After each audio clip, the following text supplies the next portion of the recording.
The North Atlantic rolled with 10-foot swells on the morning of the 27th of May, 1943, its gray waters stretching endlessly beneath an overcast sky that promised neither comfort nor clarity. Somewhere in this vast expanse, between the coast of Newfoundland and the approach to British waters, 43 merchant vessels struggled eastward in formation, their hulls loaded with the materials that would keep Britain alive and fighting. This was Convoy SC 130, one of hundreds of such formations that had crossed these dangerous waters since the war began.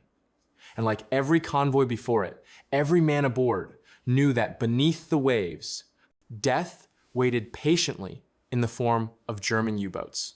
The convoy system had become the lifeline of the Allied war effort by 1943. Britain, isolated on its island fortress, depended entirely on these merchant fleets for survival. Every ton of grain, every barrel of oil, every crate of ammunition had to cross 3,000 miles of ocean where German submarines hunted with increasing sophistication and decreasing mercy. The mathematics of survival were stark and unforgiving. Britain needed to import 55 million tons of supplies annually, just to survive, let alone fight. The Germans knew this equation as well as anyone, and their U-boat force had been built specifically to break it. SC 130 had departed Halifax on the 19th of May, 1943. Its formation carefully arranged according to principles learned through 3.5 years of bitter experience. The convoy spread across several miles of ocean, arranged in columns with the most vulnerable vessels in the center, theoretically protected by those on the periphery. The escorts, a mixture of destroyers, corvettes, and frigates, circled the formation like sheepdogs around a flock, their Aztec sets pinging constantly into the depths, searching for the telltale echo that would reveal a submerged submarine. Among the 43 merchant vessels in SC 130 was a ship that would soon enter the annals of maritime tragedy, the Empire Mica. She occupied position 31 inches the convoy, third ship in the third column from the left, a position that should have offered some protection but would prove fatally exposed when the moment of crisis arrived. The Empire Mica was not a beautiful ship, nor was she particularly remarkable in any way that would have caught the eye of a casual observer. She was, instead, exactly what the war demanded, a utilitarian cargo vessel, built quickly and cheaply, designed to carry maximum tonnage with minimum crew, her every line and rivet dedicated to the single purpose of moving cargo across hostile seas. The spring of 1943 marked a critical turning point in the Battle of the Atlantic. The previous months had seen devastating losses among Allied convoys, with March 1943 remembered as Black March, when the U-boats sank 627,000 tons of Allied shipping. However, by May, the tide was beginning to turn. New technologies, better tactics, and increased air cover were making life increasingly difficult for the U-boat fleet. Ultra-intelligence, derived from breaking German naval codes, allowed the Allies to route convoys around known U-boat positions. Long-range aircraft equipped with radar and depth charges could now patrol far out into the Atlantic, covering areas that had previously been the exclusive hunting grounds of submarines. Yet despite these improvements, the ocean remained desperately dangerous. The Germans had developed new tactics of their own, refining their wolf pack strategies to concentrate multiple submarines against single convoys. They had also improved their torpedoes, solving many of the technical problems that had plagued them earlier in the war. Most ominously, they had begun to equip their submarines with new anti-aircraft weapons, allowing them to fight back against the Allied aircraft that had become their greatest threat. The men of SC 130 knew some of this, suspected more, and tried not to think about any of it too deeply. They had a job to do, and dwelling on the dangers would only make it harder. The convoy maintained its eastward course at a steady 7.5 knots, the speed of its slowest vessel, while the spring weather alternated between periods of relative calm and North Atlantic storms that could scatter a convoy and leave individual ships vulnerable to attack. Radio silence was absolute, except for emergency communications. Even the normal chatter between ships that might have provided some comfort in the vast loneliness of the ocean was forbidden. Each vessel was alone with its thoughts, its fears, and its duty. As May 27 dawned, the convoy had been at sea for 8 days. They had covered roughly half the distance to their destination, entering what the crews grimly called U-boat alley, the mid-Atlantic gap where land-based air cover from either side could not reach. Here, in these empty waters, the submarines had their best hunting opportunities. The escort commander aboard the destroyer HMS Duncan had received intelligence suggesting U-boat activity in their area, but such warnings were common and could not always be acted upon. The convoy could not simply stop or dramatically alter course every time a U-boat was suspected nearby. They had to press on, trusting in their escorts, their luck, and their prayers. The Empire Mica's position in the convoy formation reflected careful planning based on hard-learned lessons. The convoy system itself represented one of the oldest principles of naval warfare: concentration of force. By gathering merchant ships together, the Allies could provide them with naval protection that would be impossible if ships sailed independently.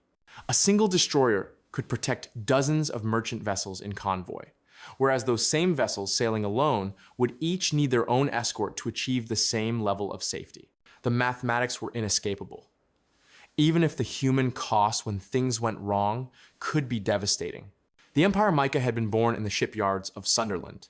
Her keel laid down at the yards of William Pickersgill and Sons Limited in 1941, a time when Britain's need for merchant tonnage had reached desperate levels. She was one of hundreds of emergency war-built vessels, constructed to standardized designs that prioritized speed of construction and cargo capacity over everything else. At 7,485 gross tons and 432 feet in length, she represented the Empire ship program at its most practical and efficient. Her triple expansion steam engine could push her to 10 knots in ideal conditions, though she rarely achieved such speeds when fully loaded or traveling in convoy. Captain John Cant commanded the Empire Mica with the quiet competence of a man who had spent his entire adult life at sea. At 52 years old, Cant had already survived 2 years of wartime convoy duty, watching other ships die around him while somehow always bringing his own vessel home. He was a Scotsman from Aberdeen, his accent still thick despite decades of sailing, with crews from every corner of the British Empire. Under his command were 45 officers and men, ranging from teenage deckhands on their first voyage to engineers who had been going to sea since before the Great War. The crew of the Empire Mica reflected the global nature of Britain's merchant marine. Besides the British officers and ratings, there were Indians from Bombay and Calcutta serving in the engine room, their expertise with the ship's machinery invaluable in keeping the aging engines running smoothly. There were West Indians from Jamaica and Trinidad, experienced seamen who had volunteered for the dangerous Atlantic run, despite having safer options available closer to home. There was even a Chinese cook's assistant who had somehow ended up aboard after his previous ship had been torpedoed off Freetown, his culinary skills making the monotonous wartime rations slightly more palatable. Life aboard the Empire Mica followed the rigid routine necessary for any merchant vessel, made more intense by the constant threat of enemy action. The crew worked in watches 4 hours on and 8 hours off, though general alarms and emergency drills meant that true rest was rare. The accommodation was Spartan, even by wartime standards. Officers had small individual cabins, barely large enough for a bunk and a small desk.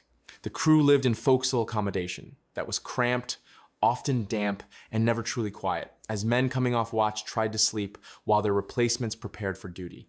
The ship's cargo on this voyage was listed simply as general war supplies, a deliberately vague description that covered everything from aircraft parts to tinned food. Deep in her holds were crates of ammunition, carefully stowed according to regulations that tried to minimize the risk of catastrophic explosion if the ship was hit. Above these were layers of less dangerous cargo, vehicle parts, medical supplies, clothing, and thousands of other items needed to sustain both military operations and civilian life in Britain. The manifest ran to dozens of pages, each item carefully documented, though everyone knew that if the ship went down, such paperwork would be the least of anyone's concerns. Daily life aboard the Empire Mica had settled into a routine by the 8th day of the voyage. Breakfast was served at 0600 for the morning watch, usually consisting of porridge, bread, and tea, with occasionally some preserved meat if supplies allowed. The galley, presided over by Chief Cook William Anderson, was a minor miracle of organization, producing 3 meals a day for 46 men from a space barely large enough for 2 people to work side by side. Anderson had developed a reputation for being able to create something approaching edible food from the most unpromising ingredients, a skill that earned him more respect than any officer's rank could provide. The engine room was the domain of Chief Engineer Robert McPherson, another Scot whose relationship with the ship's machinery bordered on the supernatural. He could diagnose problems from the slightest change in vibration or sound, often fixing issues before they became serious enough to slow the ship. His team of engineers and firemen worked in conditions that would have been considered hellish in peacetime, temperatures that regularly exceeded 120 degrees Fahrenheit, noise levels that made conversation impossible, and the constant awareness that if a torpedo struck, they would have virtually no chance of escape from their steel prison deep in the ship's bowels. On the bridge, Captain Cant maintained his endless vigil, sleeping in a small sea cabin just behind the wheelhouse so he could be on deck within seconds if needed. He had developed the ability to doze while remaining alert to any change in the ship's motion or sound, a skill that many convoy captains either developed or didn't survive long enough to need. His officers, including First Mate Thomas Harrison and Second Mate James Clark, maintained the watch rotation that kept someone alert and responsible on the bridge 24 hours a day. The defensive armament of the Empire Mica was typical for a merchant vessel of her size and era. A single 4-inch gun mounted on the stern, a couple of 20mm Oerlikon anti-aircraft guns, and a handful of machine guns that might discourage a U-boat from attacking on the surface but would be useless against a submerged submarine. The gun crews were merchant seamen who had received basic training in naval gunnery, supplemented by a small contingent of Maritime Regiment gunners of the Royal Artillery. These DEMs, defensively equipped merchant ships gunners, were regular soldiers assigned to merchant ships, their presence a reminder that the Empire Mica was as much a military target as any warship. The radio room, where Sparks, the universal nickname for radio operators, maintained a constant listening watch, was perhaps the most tense position on the ship. Radio operator Stanley Williams spent his watches monitoring the convoy frequency, listening for the coded signals that might warn of U-boat sightings or order changes in course. More often, he heard nothing but static and the occasional brief transmission from the escort commanders. The radio silence that protected the convoy from detection also isolated each ship, creating a sense of loneliness that could be overwhelming during the long night watches. As May 27 progressed, the Empire Mica maintained her position in the convoy with the steady competence that had brought her safely through previous voyages. The weather was relatively calm, with a moderate swell and good visibility, conditions that favored neither attacker nor defender exclusively. The crew went about their duties with the practiced efficiency of men who had done these same tasks hundreds of times before, their apparent calm masking the underlying tension that never quite went away in U-boat waters. Beneath the surface of the Atlantic, a very different story was unfolding. The U-boat arm of the Kriegsmarine had deployed one of its wolf packs to intercept SC-130, following intelligence gathered from various sources, including radio, direction finding, and reconnaissance aircraft. The pack, codenamed Gruppe Donau, Danube Group, consisted of several submarines that had been vectored onto the convoy's projected path by U-boat command in Lorient, France. Among these submarines was U-306, commanded by Kapitänleutnant Klaus von Trotha, a 28-year-old officer on his second war patrol. The Wolfpack tactic had been refined over 3 years of combat into a deadly efficient system. Individual U-boats would spread out in a patrol line across the convoy's expected route. When one submarine made contact, it would shadow the convoy while transmitting position reports that would bring other members of the pack converging on the target. They would then attack in coordinated waves, preferably at night when they could operate on the surface, using their diesel engines for speed and maneuverability that wasn't possible when submerged. U-306 was a Type 8 submarine, the workhorse of the German U-boat fleet. At 220 feet long and displacing 769 tons on the surface, she was cramped even by submarine standards. Her crew of 44 men, living in conditions that would have been considered intolerable in any other military service. The boat had been commissioned in September 1942 and had already completed one successful patrol in which she had damaged a British destroyer. Von Trotha, despite his youth, was considered a promising commander, having served as watch officer on other U-boats before receiving his own command. The interior of U-306 was a maze of pipes, valves, and machinery, every cubic inch utilized for some essential purpose. The crew hot-bunked, with men coming off watch climbing into bunks still warm from their predecessors. Fresh water was severely rationed, making washing a luxury that could only be indulged occasionally. The air was thick with the smell of diesel oil, unwashed bodies, and the peculiar odor that submarines developed after weeks at sea, a combination of humidity, mold, and mechanical emissions that experienced submariners claimed they could identify blindfolded.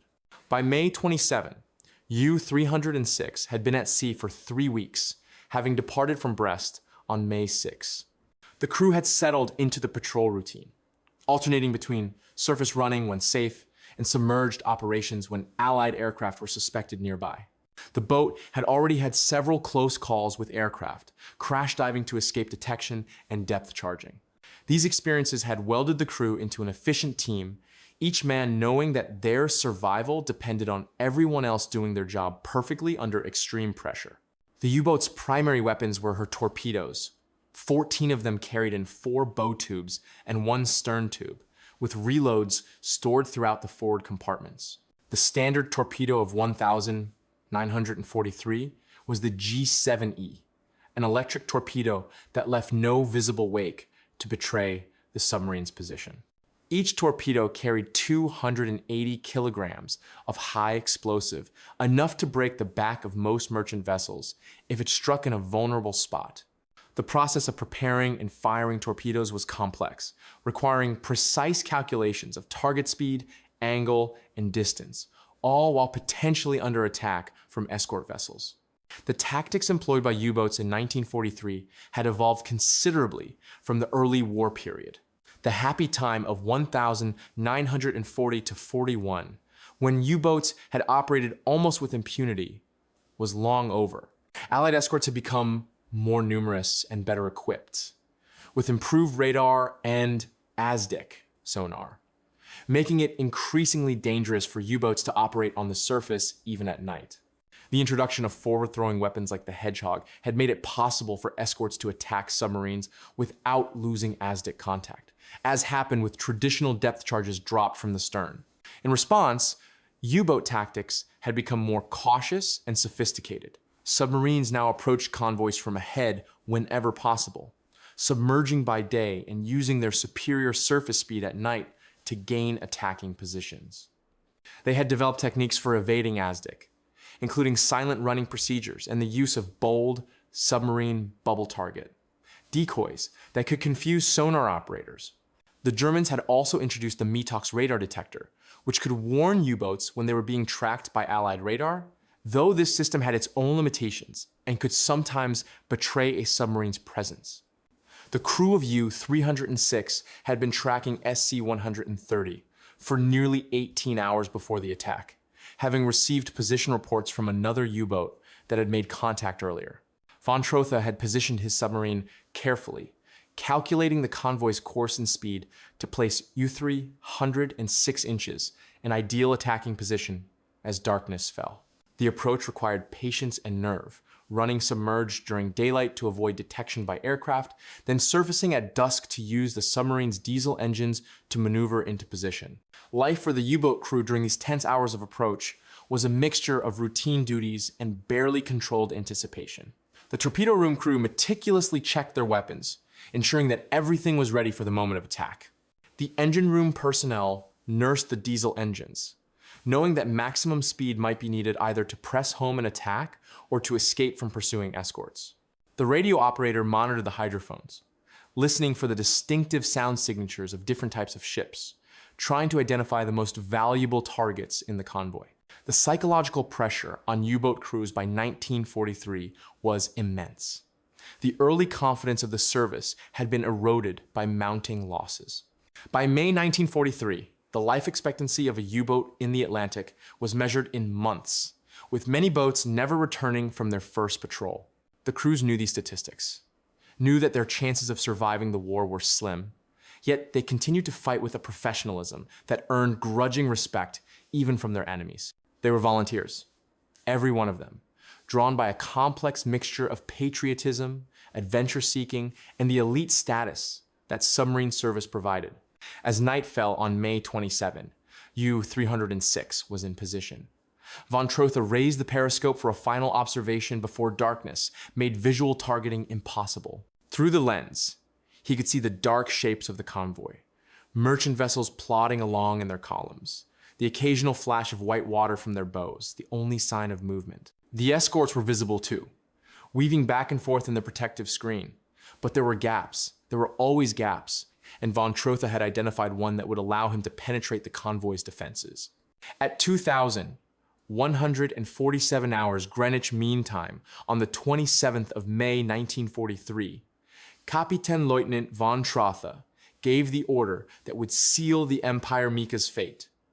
Rohr 1, 2, 3, los. The command echoed through U-306's cramped control room, and within seconds, 3 G-7E electric torpedoes burst from their tubes, propelled into the dark Atlantic waters by compressed air. The submarine shuddered with each launch, the sudden loss of weight requiring immediate compensation in trim to maintain depth. The torpedo room crew immediately began the complex procedure of reloading, though everyone aboard knew that if this attack was successful, there might not be time for a second salvo. The torpedoes ran hot, straight, and normal at a depth of 3 meters, their electric motors driving them through the water at 40 knots toward the unsuspecting convoy. Von Trotha had calculated the firing solution with meticulous care. Target speed 7.5 knots, range 800 meters, angle on the bow 70 degrees. The spread of 3 torpedoes was designed to compensate for any errors in calculation or last-minute changes in the target's course. At this range, the torpedoes would take just over a minute to reach their targets. Aboard the Empire Mica, able seaman George Patterson stood the forward lookout watch, his eyes straining to penetrate the darkness despite knowing that by the time he saw a torpedo track, it would almost certainly be too late. The night was moonless, with only starlight providing the faintest illumination. The convoy was under strict blackout conditions, not even navigation lights, showing each ship a dark shadow against a slightly lighter horizon. Patterson had been at his post for nearly 2 hours, his eyes adjusted to the darkness. Yet he saw nothing of the approaching danger until it was far too late. At 2,148 hours, the first torpedo struck the Empire Mica on her starboard side, just aft of the No. 3 cargo hold. The explosion was devastating. The 280 kilograms of high explosive detonating against the ship's hull with a force that could be felt throughout the convoy. The blast tore a hole nearly 30 feet wide in the ship's side, the sea immediately rushing in with tremendous force. The ship lurched violently to starboard, throwing men from their bunks and sending unsecured equipment flying. The lights failed instantly, plunging the interior spaces into absolute darkness, broken only by the emergency battery-powered lamps that automatically activated in some compartments.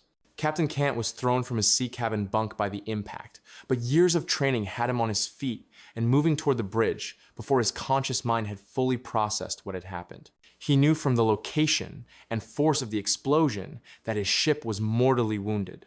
The Empire Mica was already listing heavily to starboard, and he could feel the sluggish way she responded that told him massive amounts of water were flooding into her hull. Reaching the bridge, he found his officers already at their emergency stations, though second mate Clark was bleeding from a head wound sustained when he was thrown against the wheel housing. The engine room had become a death trap within seconds of the torpedo impact. The explosion had buckled the bulkheads, and water was pouring in through ruptured pipes and split seams. Chief Engineer McPherson and his men fought desperately to escape, but the normal escape routes were blocked by twisted metal and rushing water. The emergency lights revealed a nightmarish scene of steam escaping from broken pipes, mixing with the incoming seawater to create a scalding fog that made visibility nearly impossible. Of the 8 men on duty in the engine spaces at the time of impact, only 2 would make it to the deck alive. The general alarm bells were ringing throughout the ship, though they were hardly necessary. Every soul aboard knew they had been torpedoed. Men stumbled from their quarters in various states of dress, many barefoot, grabbing life jackets as they headed for their abandoned ship stations. The Maritime Regiment gunners manning the stern 4-inch gun remained at their post, scanning the waters for any sign of the attacking submarine, though they knew their chances of getting a shot at a submerged U-boat were virtually nil. On the bridge, Captain Cant made the rapid assessments that would determine how many of his crew would survive. The ship was listing 20 degrees to starboard and increasing. The engines had stopped, either from damage or because the engine room crew had shut them down before evacuating. Water was clearly flooding multiple compartments, and the ship was settling noticeably by the stern. He had perhaps minutes before she would either capsize or sink. The order every captain dreaded giving came through the ship's announcing system, his voice calm despite the chaos. "Abandon ship! All hands, abandon ship!" The crew's training now showed its worth as they moved to launch the lifeboats and life rafts, despite the increasing list that made every movement treacherous. The starboard boats were already awash and useless, but the port boats could still be launched if they moved quickly. Chief Officer Harrison supervised the launching of the No. 2 port lifeboat, managing to get it waterborne with 20 men aboard despite the angle of the deck, making the operation extremely hazardous. Other crew members were throwing life rafts overboard, trusting that they would float free and provide refuge for men in the water. Radio operator Williams had remained at his post, transmitting the Empire Mica's distress signal and position until water began flooding the radio room. Only then did he abandon his equipment and head for the deck, joining the stream of men moving toward whatever escape route they could find. The ship's cat, a tabby named Nelson, who had been the crew's unofficial mascot, was seen briefly on deck before disappearing into the chaos, his fate unknown like so many details of that terrible night. The Empire Mica was dying quickly now, her list approaching 45 degrees, making it impossible to stand on deck without holding on to something. Men were jumping from the rail, some in life jackets, others trusting to debris or their swimming ability to keep them alive until rescue came. The water was shockingly cold.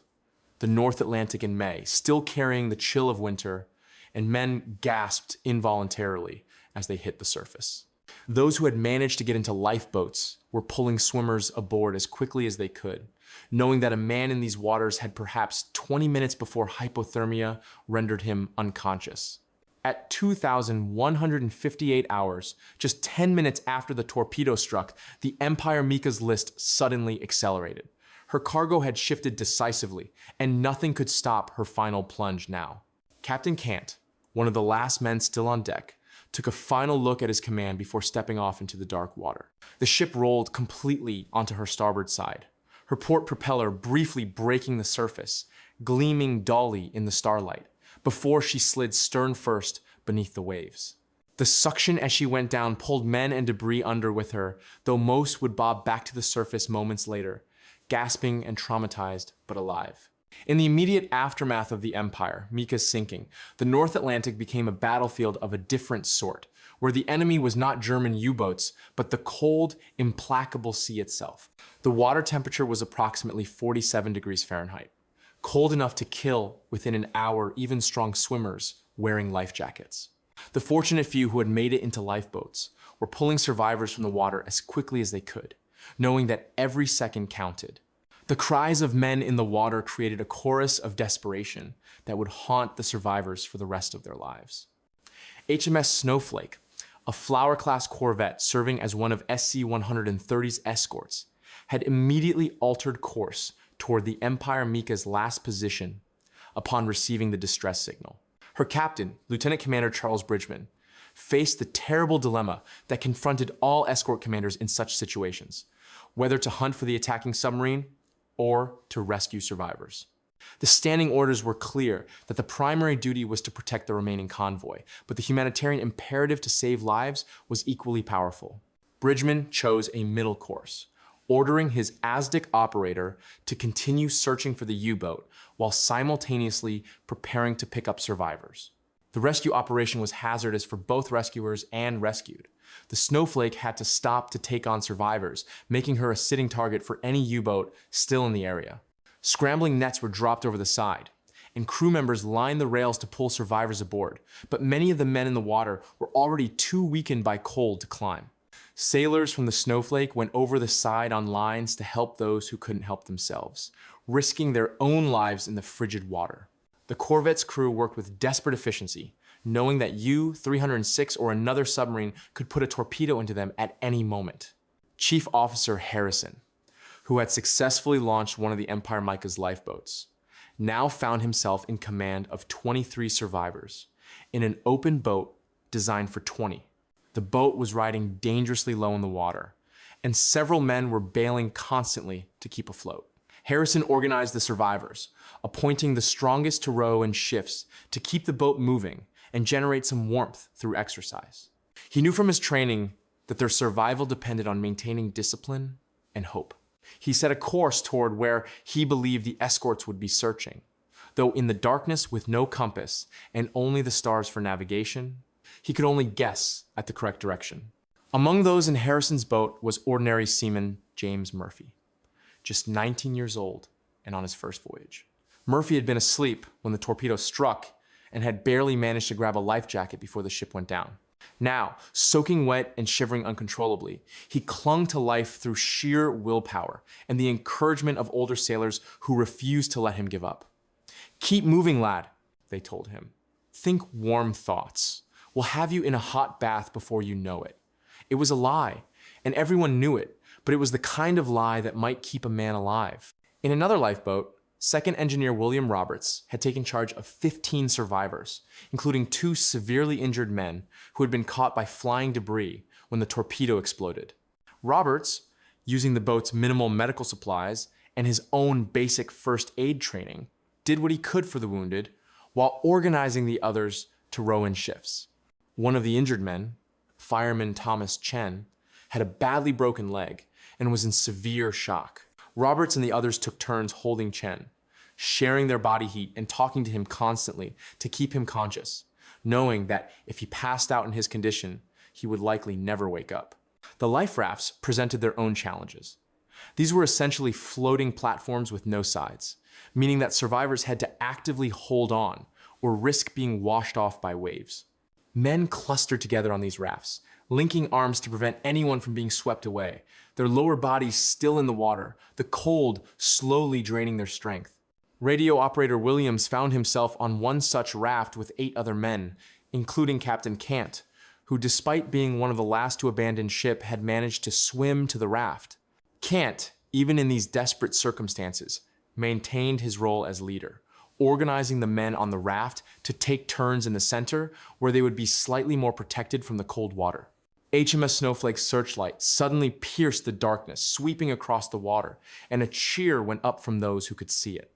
The corvette was moving slowly through the debris field, her crew pulling survivors aboard wherever they found them. The process was agonizingly slow, as each rescue required the ship to stop, making her vulnerable, but Bridgman continued the operation with remarkable courage. By 2300 hours, Snowflake had recovered 67 survivors, both from the water and from lifeboats. The corvette's small medical facility was overwhelmed with hypothermic and injured men, and her crew gave up their own bunks and blankets to accommodate the survivors. The rescue of Harrison's lifeboat was particularly dramatic. They had been rowing for nearly 2 hours when Snowflake's searchlight found them. The corvette maneuvered alongside, but the swell was making it dangerous for the lifeboat to come alongside without being crushed against the steel hull. Eventually, lines were passed, and one by one, the survivors were hauled aboard. Harrison was the last to leave the boat, maintaining the maritime tradition that the senior officer is last to abandon any vessel under his command. As he climbed aboard Snowflake, he turned for a last look at the empty lifeboat, now drifting away into the darkness, a small testament to successful seamanship under the most trying conditions. not all rescue attempts ended successfully. Another escort, the destroyer HMS Vedette, arrived on scene and began searching for survivors. But by this time, many of those who had gone into the water without reaching lifeboats had succumbed to hypothermia. Bodies in life jackets floated face down in the slight swell, beyond help. The Vedette's crew recovered several bodies, hoping against hope that some might be revived. But the cold had claimed them. These recovered bodies would at least receive proper burial, while many others would remain forever in the Atlantic, their graves unmarked and positions unknown. The rescue operations continued through the night, with escorts making dangerous decisions to stop and pick up survivors, while U-boats potentially remained in the area. The convoy commander had to balance the need to save lives against the requirement to protect the remaining 42 merchant vessels under his charge. He authorized escorts to continue rescue operations until 0200 hours on May 28, after which the safety of the convoy had to take absolute priority.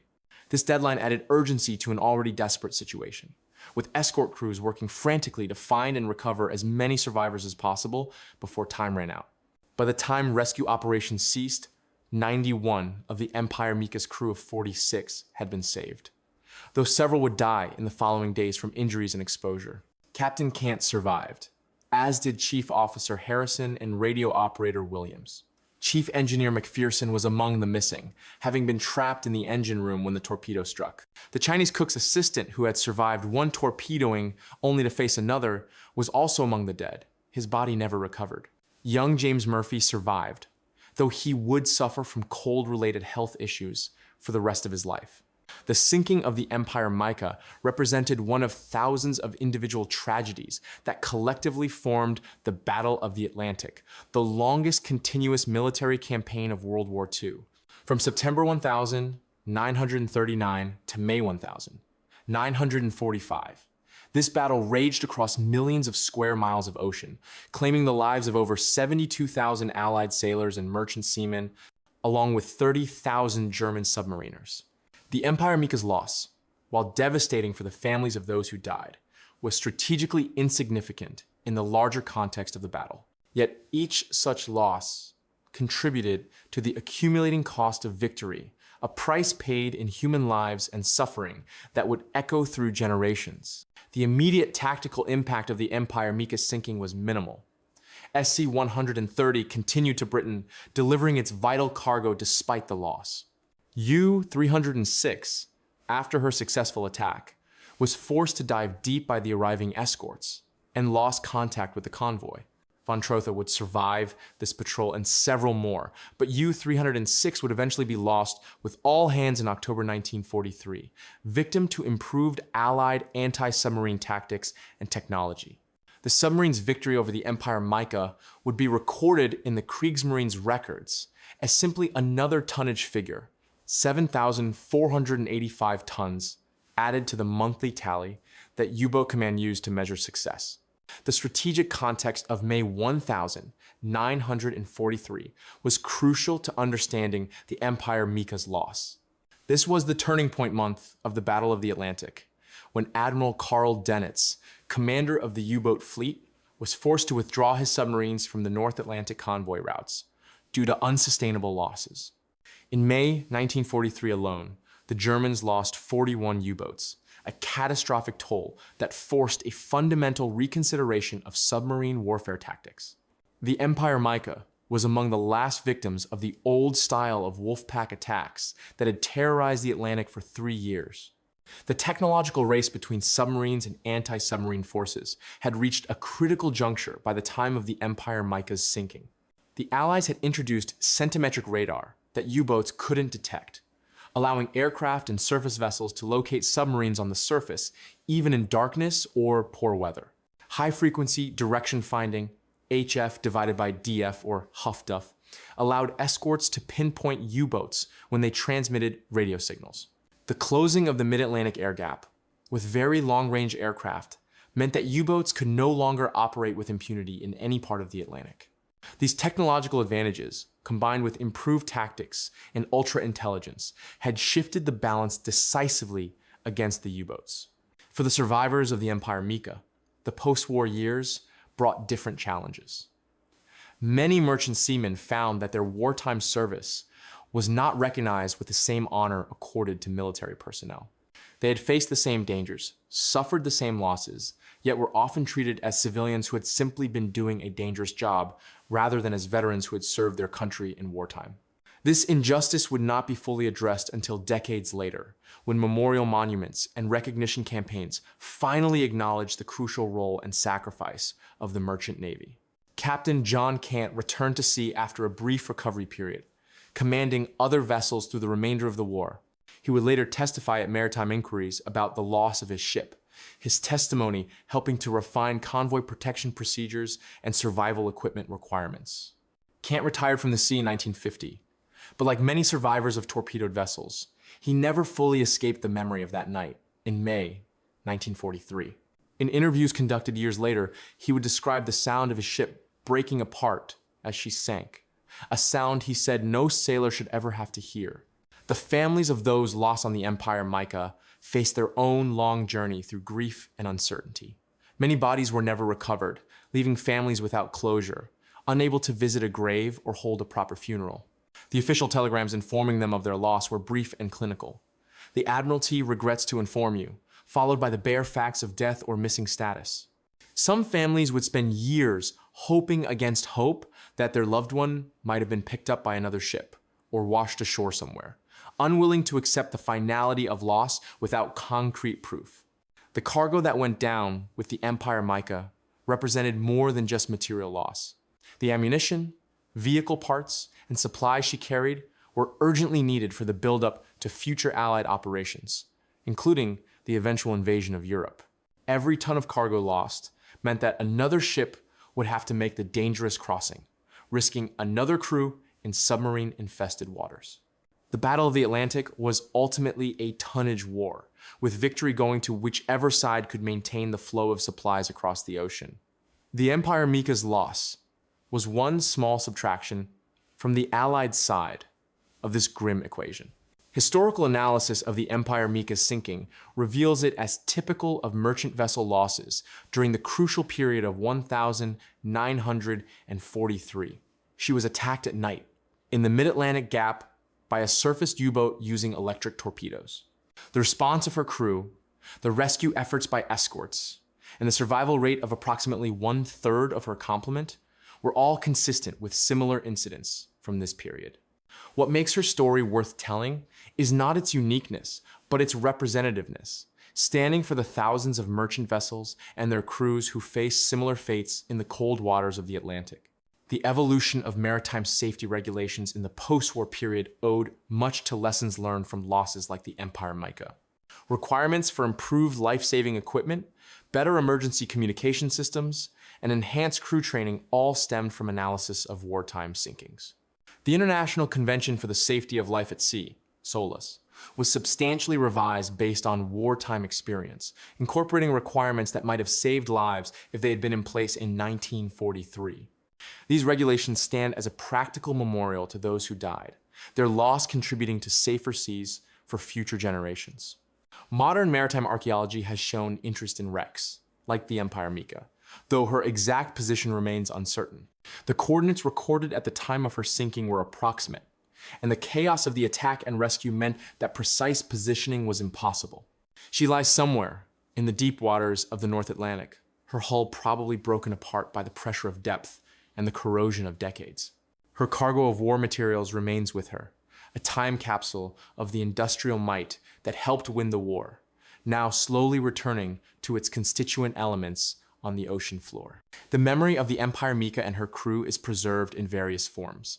Her name appears on memorial walls at Tower Hill in London and at the Merchant Navy Memorial in Liverpool. Maritime museums include her story in exhibits about the Battle of the Atlantic, using her loss to illustrate the broader narrative of sacrifice and determination that characterized the Merchant Marine's war effort.